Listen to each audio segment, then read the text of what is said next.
ഇന്ന് ഞങ്ങൾ 4 മണിക്ക് ഒരു സ്പെഷ്യൽ ബോണ്ട ഉണ്ടാക്കാൻ പോവുകയാണ്. അതിന് വേണ്ടിയിട്ട് കുറച്ച് ഗോതമ്പൊടി ഒരു ചരുവത്തിലിട്ടിട്ടുണ്ട്.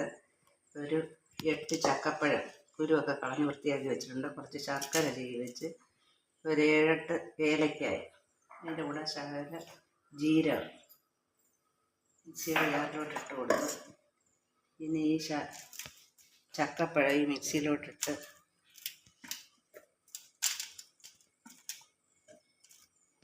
ഒന്ന് അടിച്ചിട്ട് കാണിക്കാം.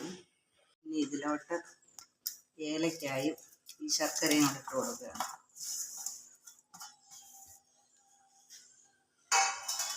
അതും കൂടെ ഒന്ന് അടിച്ചിട്ടാണ്. നമ്മുടെ ചക്ക ഇവിടെ അരച്ച് വെച്ചിട്ടുണ്ട്. ഒത്തിരി അരഞ്ഞിട്ടില്ല, ഒരുമാതിരി. ഇനി ഈ ഗോതമ്പൊടിക്കകത്തോട്ട് ലേശം ഉപ്പ് ഇട്ട് കൊടുത്തിട്ടുണ്ട്. ഇനി അടിച്ചു വെച്ച ചക്കയും ശർക്കര ഏലക്കായും എല്ലാം കൂടെ ഇതിലോട്ട് ചേർത്ത് കൊടുക്കുക.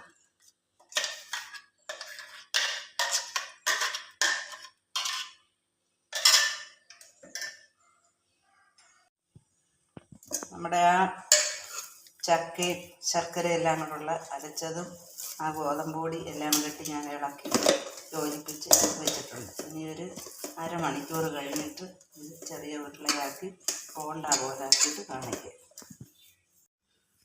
നമ്മുടെ ചക്ക ബോണ്ടയുടെ കൂട്ടെല്ലാം റെഡി ആയിരിക്കുന്നുണ്ട്. ഇനി അത് എണ്ണ ചീനിച്ചട്ടി വെച്ച് ചൂടായിട്ടുണ്ട്. അതിലോട്ട് കുറേശ്ശെ ഇട്ട് കൊടുക്കാൻ പോകുക.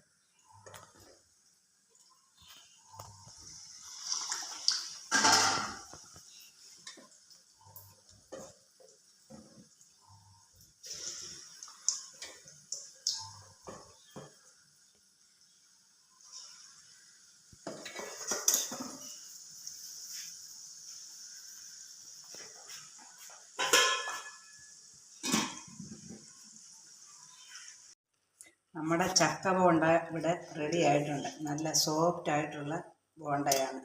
കഴിക്കാൻ നല്ല ടേസ്റ്റാണ്. എല്ലാവരും ചെയ്ത് നോക്കുക. ഞങ്ങളെ സപ്പോർട്ട് ചെയ്യുക.